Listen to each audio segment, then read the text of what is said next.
I think it makes sense to start with the base case. What are the assumptions, the things that we definitely think are going to be part of what companies should be building into their plan before we talk about all the things that could go differently or disrupt that baseline outlook? Yeah, I think it's probably no surprise to our client base that we're in an environment of particular uncertainty.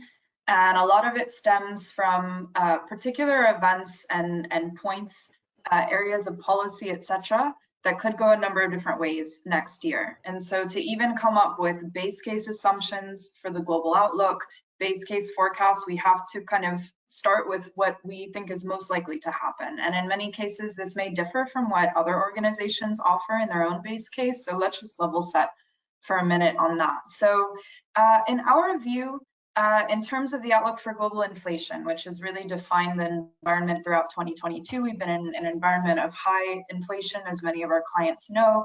That's really complicated decisions around pricing, clients facing high input costs, etc. In our view, global inflation has likely peaked or is maybe peaking right around now. And now we're likely to see inflation moderate a bit in 2023.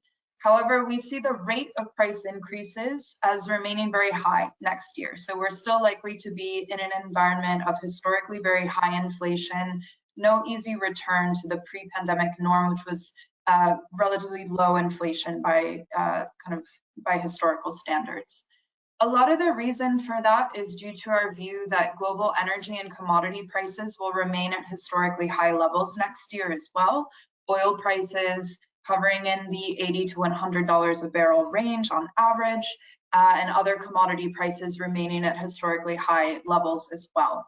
That's even despite our view that a global recession is likely, which normally puts downward pressure on commodity prices, but for a number of reasons, we see commodity prices as likely to remain high next year due to tight supply, still a lot of supply risk. Those high commodity prices are going to support higher inflation next year as well. So that's kind of our key view on those two fronts. Our base case view is also that China will continue adhering to, or at least trying to adhere to, zero COVID through the end of next year. That is the view that's baked into our base case forecast, but there's actually been a lot of developments around that in the last several weeks and even today, and we're going to be talking a lot about that today because one particular event around China's zero COVID policy is one of our events to watch for 2023.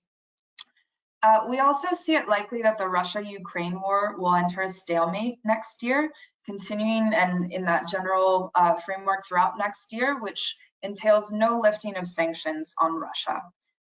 So that is, again, our base case view, but the war could go in a number of different ways. So we've got an event around that as well. We also see it likely that the US Federal Reserve, its central bank, will continue raising its benchmark interest rate throughout the first half of the year, and will thereafter hold rates above 5% throughout 2023. That is overall a high interest rate environment that will continue encouraging central banks around the world to keep hiking their own benchmark interest rates and contribute to tight financing globally. That's our base case assumption. The caveat to all of these views is that there are many potential sources of disruption that could substantially alter the outlook. That shouldn't be a surprise again, and I think after what our clients have been through in the last year, they're somewhat prepared for that, but it's always worth underscoring. You know, we've got a base case, that's the main kind of view to plan your assumptions around, but there are a lot of things that could happen that could throw that view off. If we factor in those base case assumptions, these are our base case GDP growth forecasts for next year. We are expecting the global economy to grow just 1.5% in real terms in 2023, which is a figure that's generally consistent with a mild global recession. A few different ways that you can kind of define or determine what counts as a global recession, but given population growth that's around that range, that tends to correspond to an environment where real GDP per capita is likely to fall, which is one way of determining that we've got a global recession. In any case, that's a figure that is consistent with previous periods in world history that we've called a recession. It's a figure pretty similar to the early 1990s, for example.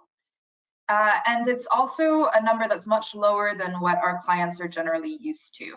So if you look at that bottom left part of the slide, this marks a substantial downshift from the last couple of years. Obviously, we had a big fall in GDP in 2020 with the pandemic, followed by a strong bounce back. And we're seeing continual downshift from from those rates of growth. And we're also, that figure is also quite a bit lower than the 3.5% average global GDP growth that we've experienced in the decade prior to the pandemic. So again, this is a weak growth outlook in real terms, and kind of ground zero for that weak outlook is Europe, where we are expecting recessions in a number of major markets. You see in red there for the UK and Germany, as well as recessions in parts of the year for other markets in Europe. You've got weak growth as well in North America. China, we're expecting, again, as a base case, 4% growth, which is higher than the rest of the world, but quite a bit of a downshift from what we're used to in China. Where we've got more resilience is in parts of sub-Saharan Africa, the Gulf states, oil exporting countries, as well as India and Southeast Asia. So those are areas that, again, as a base case, are where clients should tend to kind of prioritize and expect a bit faster growth next year. But it's worth noting that even in those markets, we're likely to get slower growth than what we're used to in those countries. That's great. Thank you for stating that base case, Elizabeth. So now we should move into the discussion around the events. Just a couple of comments I wanted to make. First is the purpose of this is to really do a couple of things. One is highlight where there is risk to base case assumptions and try to create a bit of structure thinking around that risk, because we know that oftentimes this comes up in client discussions, in internal debates, in trying to set targets and numbers, and it can be very hard to get to some sort of common understanding of what that risk looks like and how it needs to be treated. Should we plan for it? Should we just watch it? Is this not really a thing and we should just not worry about it? Where do we spend our time? Where do we really focus our risk monitoring activity?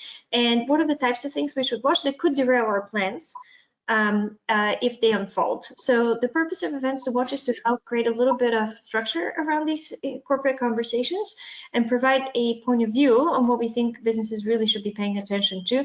Doesn't mean there won't be lots of other things going on, but these are the ones that we think are most important at the global level. And just one more thing to mention to our clients on the line, these are all global events, but we're doing a very similar approach for all the major regions with more local events as well, whether that's Middle East, whether it's LATAM, whether it's Asia Pacific, and those are being published as we speak and will be available on our Global Events to Watch hub on our online portal as well. So if you're working with teams that are looking at, well, what does this mean for LATAM and all the things that I'm watching in LATAM specifically, or in Middle East or in other parts of the world, those are also available. But for today, I think we should focus on the number of global disruptive events we have. And they do happen. So we have a track record, which we won't go into now, but every year at least a few of them actually take place.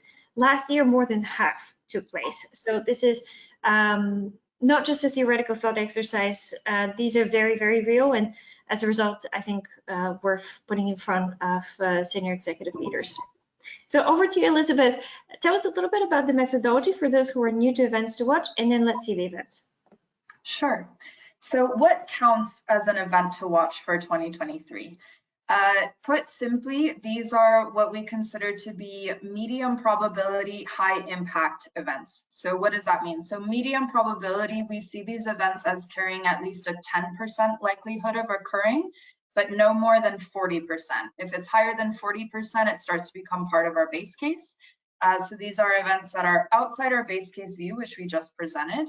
So they're not the main thing we're banking on, but once they've got at least a 10% probability of occurring, it means it's reasonably likely and something worth watching, monitoring, and preparing for. They're also high impact events. So if they were to occur, they would substantially change our view on the global outlook, including our growth forecasts, our assumptions about inflation, our commodity price views, and a number of other views on the global outlook. And they would substantially change company plans. So it would likely require a shift in strategy in terms of how you're operating in the global economy and in global markets next year. Hi, my name is Krista Regani, and I'm Marketing Director here at FrontierView. I'd like to thank you for watching a segment of this webinar. If you'd like access to the full video and our latest insights, data, and research, sign up for a free trial with us today. Simply scan the QR code on the screen.